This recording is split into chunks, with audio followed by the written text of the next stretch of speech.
eh, hari Jumat ya. Hari Jumat tanggal 3 Mei 2024. 1 jam menjelang London.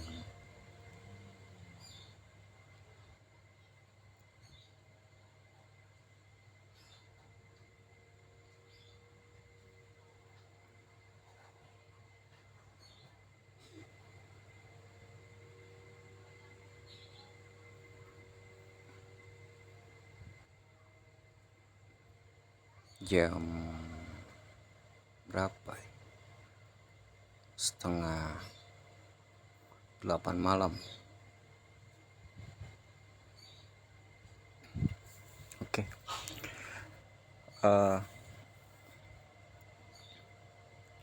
Untuk sekarang ini karena masih bingung ya untuk open posisi.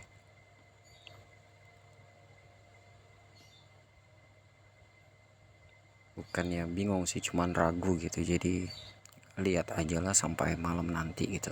Kebetulan kan juga ada news. Dan video ini saya buat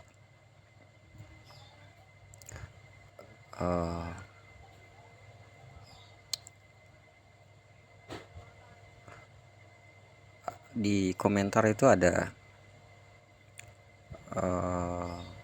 dari Loser Crew ya, itu kalau nggak salah. Iya, Loser Crew itu minta tolong dibuatin supply and demand gitu. Terus terima kasih juga untuk Abah Rebok gitu. Saya juga masih belajar juga Pak gitu. Dan di komentar itu saya juga bilang ya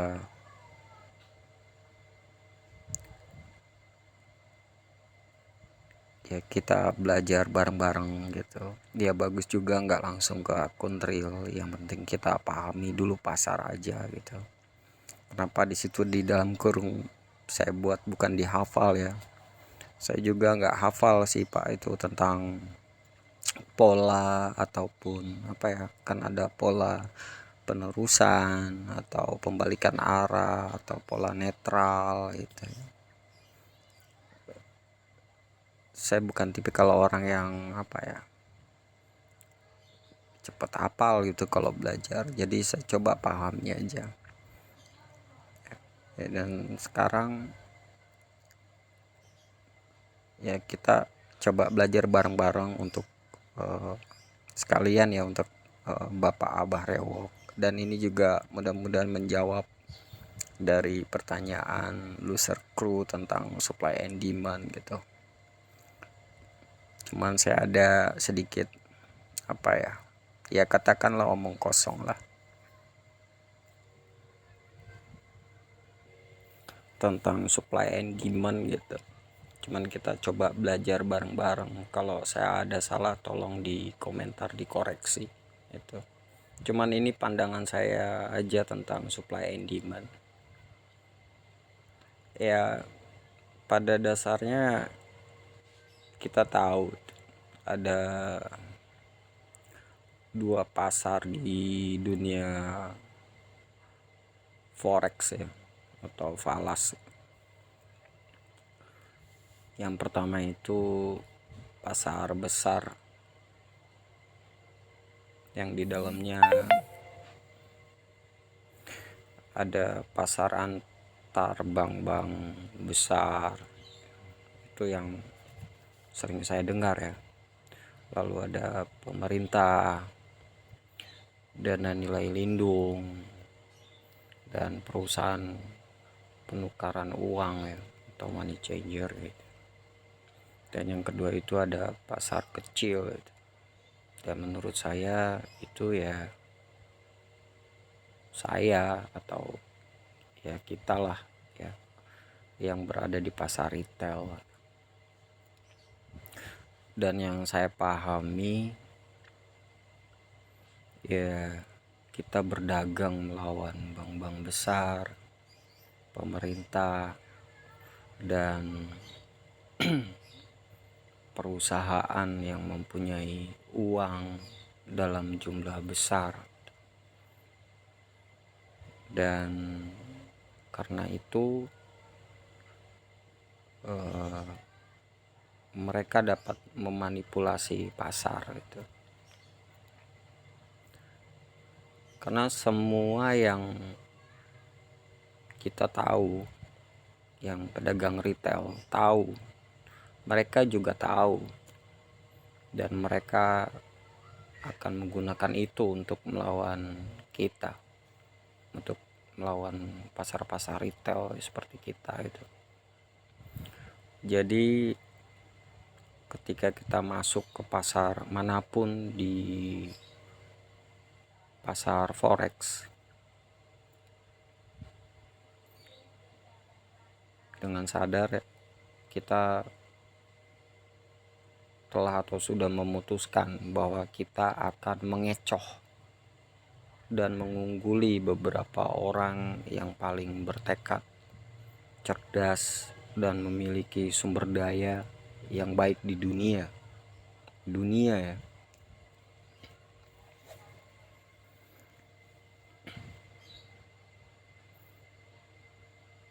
Ya itu sih menurut saya. Ada yang bilang trader senior kepada saya waktu itu, dan itu masih saya ingat. Terus gimana caranya kita bisa mengecoh pedagang besar ini gitu? Dia bilang dia punya ibarat pasar forex itu, dia mengibaratkan ya, pasar forex itu adalah lautan luas gitu, dan ombak, dengan berbagai ombak yang besar gitu kan. Dan kita ini hanya trader retail, itu hanya apa ya, sampan kecil gitu, yang kemungkinan besar ya bakal terombang ambing. Kalau dia bertahan ya yang kedua tenggelam. Caranya gimana? Saya bilang ya tunggu kapal besar lewat, kita numpang. Itu kapal besar maksudnya yaitu pedagang-pedagang besar itu yang tadi saya bilang, seperti bank-bank besar, pemerintah, dana nilai lindung, atau perusahaan penukaran uang. Dan kita hafal apa ya, bukan hafal ya, maksudnya apa ya, kita tahu oh ini kapal besar antar bank-bank besar, oh ini kapal pemerintah, oh ini kapal dari dana nilai lindung, atau ini adalah kapal perusahaan penukaran uang, atau sebagainya gitu. Dan kita tahu di mana mereka akan berlabuh gitu, kita ikut. Dia mau ke atas, kita ikut ke atas gitu. Dia ke bawah, kita ikut ke bawah ya. Kita numpang aja, numpang ikut mereka gitu, supaya enggak tenggelam atau terombang ambing.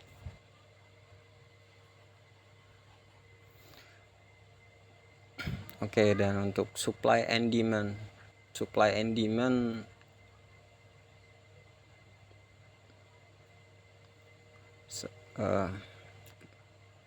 gimana ya, ya mungkin ini pemandangan berbeda tentang supply and demand. Saya lebih senang itu support dan resistance, dan saya memandang supply and demand itu hanya di awal perjalanan, menurun atau awal perjalanan naik suatu pasar. Dan saya udah coba tanda-tandai dengan rectangle ya. Sekali lagi, bila ini berbeda dan salah tolong dikoreksi ya. Kita balik lagi ya, itu menurut saya supply and demand itu muncul ada di awal pergerakan naik ataupun turun. Contoh,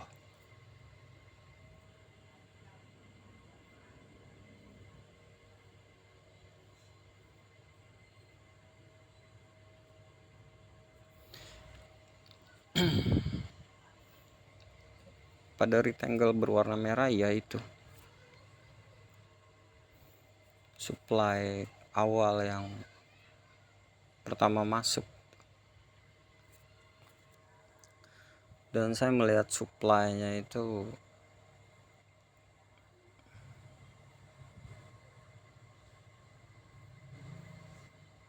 ya, biasanya orang akan menandakan di sini ini adalah supply.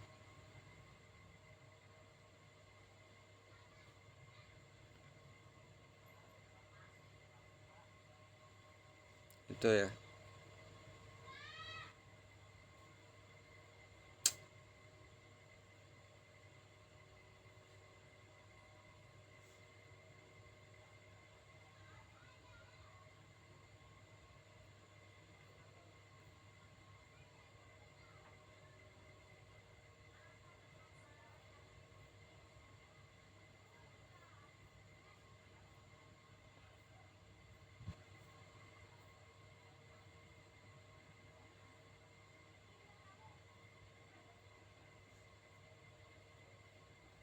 Ini supply contohnya.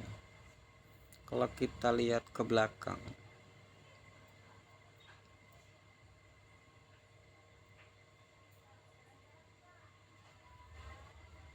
di sini kan, ya di sini. Tapi kalau saya melihat supply,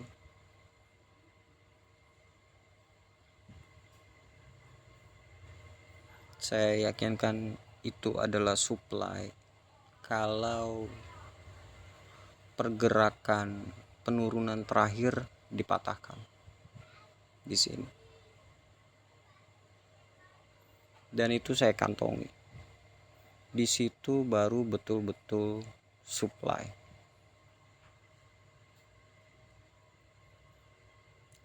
Udah, saya tinggal tunggu aja gitu. Seperti di sini dia turun, naik, dia sentuh lagi, turun lagi, naik lagi. Di situ aja. Ini ada penembusan. Iya. Break. Kemungkinan besar banyak yang buka penjualan beli setelah candle ditutup ya, yang bearish itu. Cuman kalau untuk skala besar,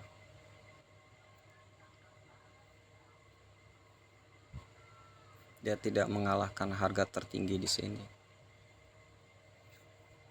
Karena apa?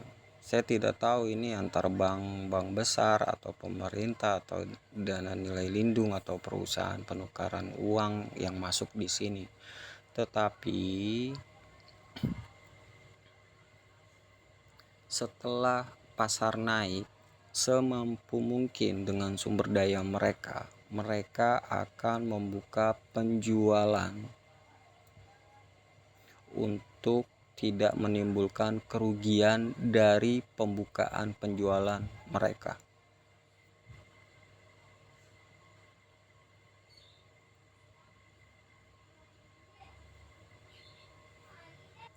Lalu bila ada kenaikan ke atas, di video sebelumnya saya pernah mengatakan setelah ada penurunan signifikan akan ada retracement ke atas, kemungkinan 1 hari, 2 hari atau 3 hari.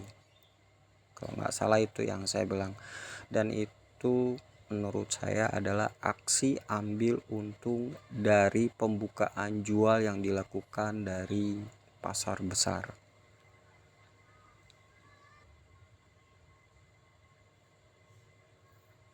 Jadi setelah harga di sini gagal, dia anjlok lebih dalam lagi.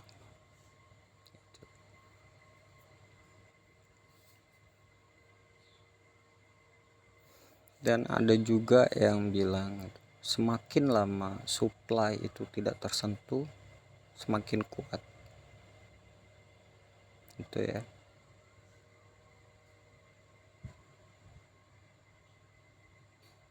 Ini saya ada contoh, tapi nanti mungkin handphone atau laptopnya dibalik aja karena saya pakai handphone. Ini salah satu supply zone yang lama nggak disentuh, dan di bagian paling kanan ya candle bullish berhenti di area itu dengan pemikiran akan banyak pembukaan jual di area itu karena ini adalah zona supply gitu. Dan kemungkinan besar stop loss akan ditaruh di bawah, di garis panah berwarna hitam di bawah itu. Dan ternyata selesai, pembukaan sell selesai. Nah, ini satu lagi, biasanya supply itu tidak akan memakan waktu yang lama menurut saya untuk membuka kembali perdagangan mereka ya. Ingat, setiap penjualan mereka akan melakukan aksi ambil untung, itu menurut saya, dan itu tidak akan berlangsung lama atau berhari-hari. Sesegera mungkin setelah mereka membuka posisi jual atau beli, dan mereka akan membuka perdagangan jual lagi yang besar, dan itu akan contohnya di sini perdagangan jual ya.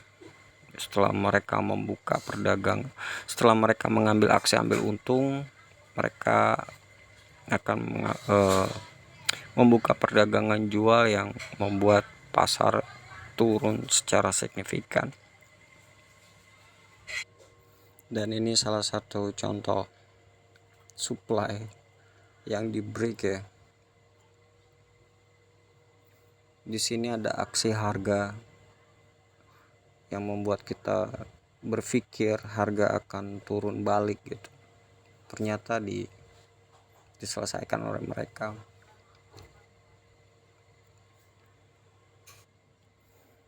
Jadi untuk saat ini di XAU USD saya tahu supply sudah masuk dari beberapa hari yang lalu, dan sampai kapan dia melepas transaksi jual mereka gitu.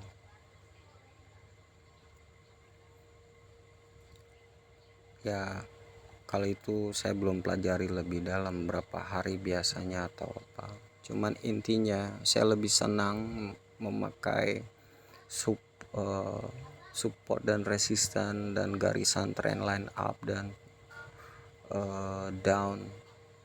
Dan bila ada ini contoh, bila ditandakan untuk supply ya, ini adalah candle terakhir bearish dan ini adalah bullish yang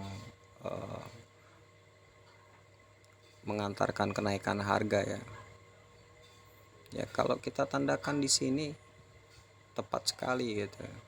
Tapi untuk pembelian kan kita pakai AX. Apa kena? Kalau saya bacanya itu oke, dia turun, dia naik, lalu dia turun lagi. Candle bullish inilah yang mematahkan penjual terakhir. Mulai dari tertinggi di sini sampai di sini.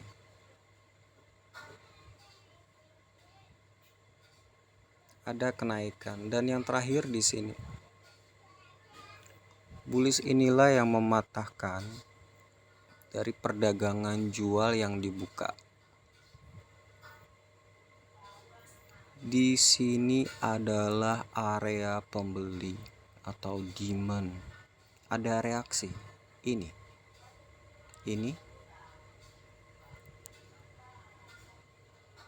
Saya bilang disitulah demand. Tempat-tempatnya demand itu. lalu dia turun ke bawah, sekarang juga lagi ke bawah gitu. Ini adalah candle bullish yang panjang. Candle ini semua sampai di sini.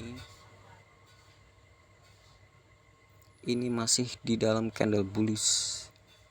Candle bearish inilah yang mematahkan. Jadi kekuatan si pembeli, ya, supply and demand saya sebut pembeli dan penjual ya. Si pembeli dipatahkan oleh penjual di sini, ya, di candle ini.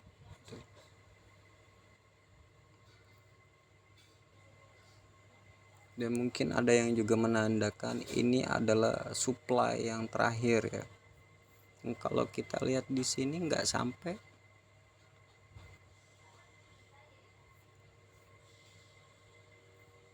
Dan saya menandakan supply itu ya di area ini. Ini adalah penjual yang mematahkan pembeli terakhir. Ada reaksi di sini. Dan berbarengan dengan garis tren turun. Begitu seterusnya. Dan untuk saat ini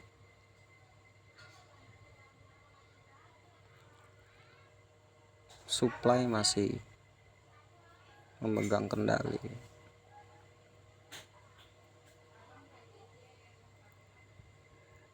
Dan setiap kenaikan yang ada itu adalah retracement yang saya anggap sebagai aksi ambil untung.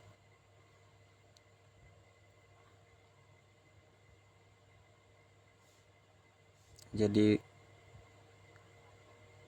ya itu, semoga kalian ngerti ya. Untuk loser crew